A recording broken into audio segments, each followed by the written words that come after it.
I've always taken my time with things, especially when it comes to relationships. I'm not one to rush into anything, preferring the quiet rhythm of getting to know someone slowly, step by step. There was a girl I had been courting for a while, not in any rush to make things official, just a gradual growing connection between us. We'd spent weeks talking, sharing laughs, and building something comfortable, something platonic, but with an underlying current of more. There was no grand declaration, no promises, just a dance of subtle glances and half-hearted flirting. Then came the party. A casual affair with friends, no pressure, just fun. Little did I know, this party would change everything. Before the party, things between us had been light, easy. Flirting was a constant, though it never crossed the line into something more. I enjoyed it, the simplicity of it, the challenge of slowly learning each other's quirks. She was fun to be around, playful, witty, and somehow always drawing me in without even trying. We hadn't made things official. I wasn't in a rush. I liked the pursuit, the thrill of seeing where things might go without forcing anything. We decided to go to the party together as friends, nothing more, nothing less. That was fine by me. The slow build-up of our connection was enough. I didn't need grand gestures or sweeping romance. I just enjoyed spending time with her. My friends knew about our budding friendship, but no one was pressing for us to define it. As the day of the party approached, I had a quiet confidence that whatever happened, I would be fine. There was no pressure, no expectation. That is, until the night began to unfold.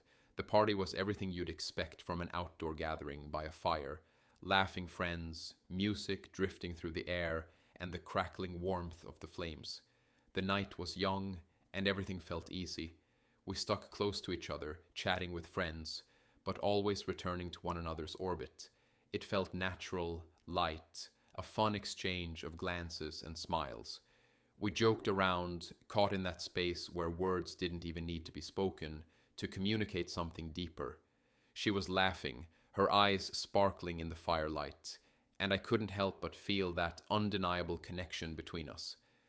It wasn't anything grand, but when our hands brushed for just a moment, I felt a sudden spark, something more than the casual flirting.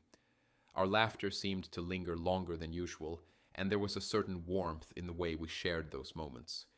It was easy, effortless, and I found myself wondering if things might change tonight. But, of course, I wasn't in any rush. The night was just beginning, and I was content to let it unfold however it might.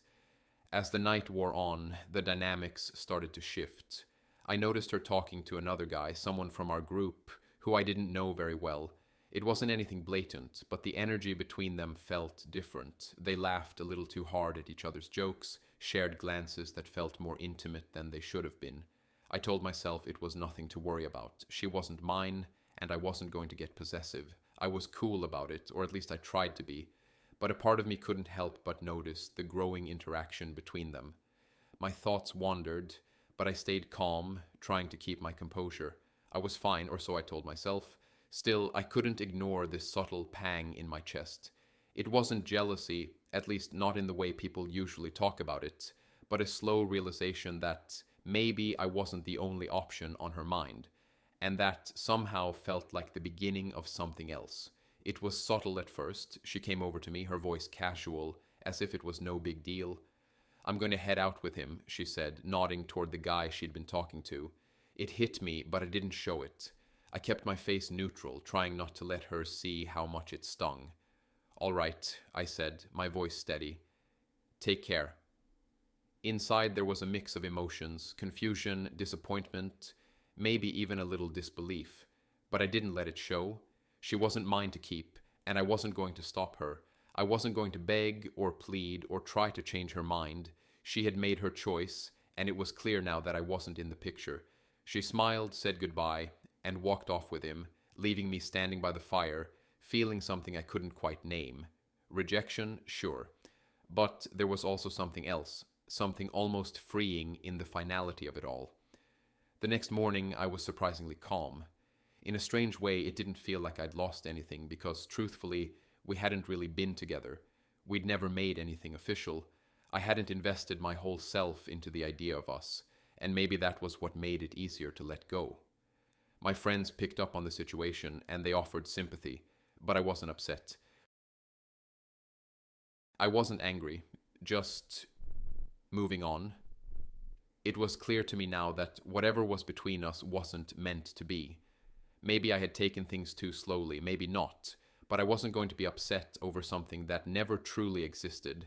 I was fine, and I was going to keep going. No hard feelings. It was a lesson learned, and I didn't need to dwell on it. 2 weeks passed before I heard from her again. She started texting me, casually at first, asking how I was doing, if I'd been keeping busy. At first, I didn't know what to think. My emotions weren't tied up in it anymore. I had moved on. I wasn't mad, but I wasn't exactly eager to rekindle things either. The more she texted, the more I realized that I didn't feel the same way I had before. I didn't feel that pull, that desire to keep things moving. I had learned something in those 2 weeks. Time and distance had given me clarity.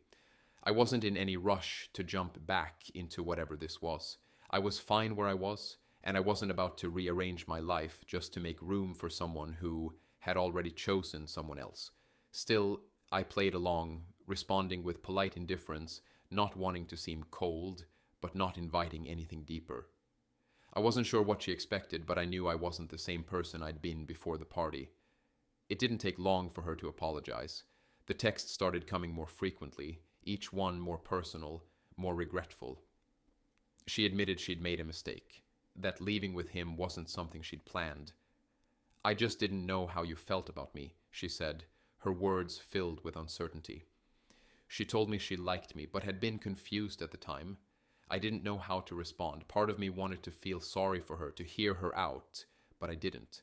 I'd spent weeks wondering what this could be, and now that I had my answer, I wasn't interested anymore. "It's fine," I texted back, keeping my voice flat, "but I'm not really interested anymore."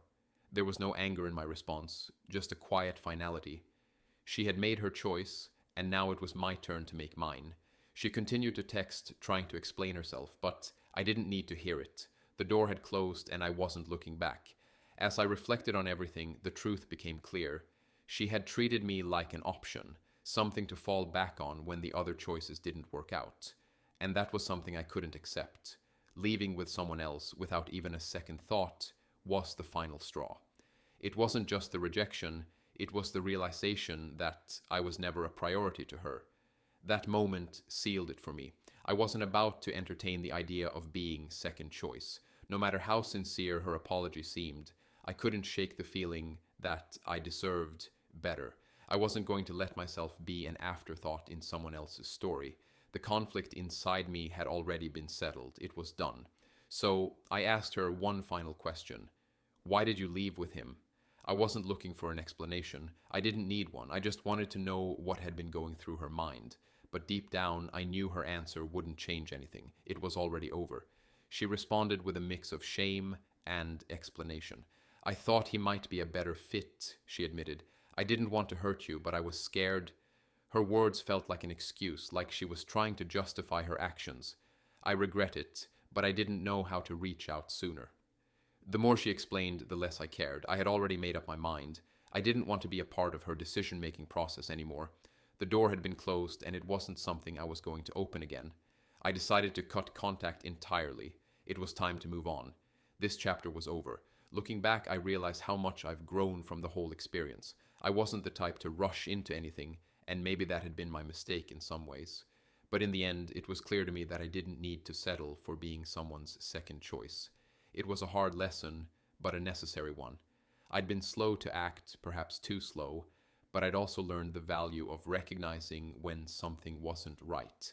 Relationships, whether they're friendships or something more, deserve honesty, respect, and clarity. And I wasn't going to waste my time on something that didn't have those things.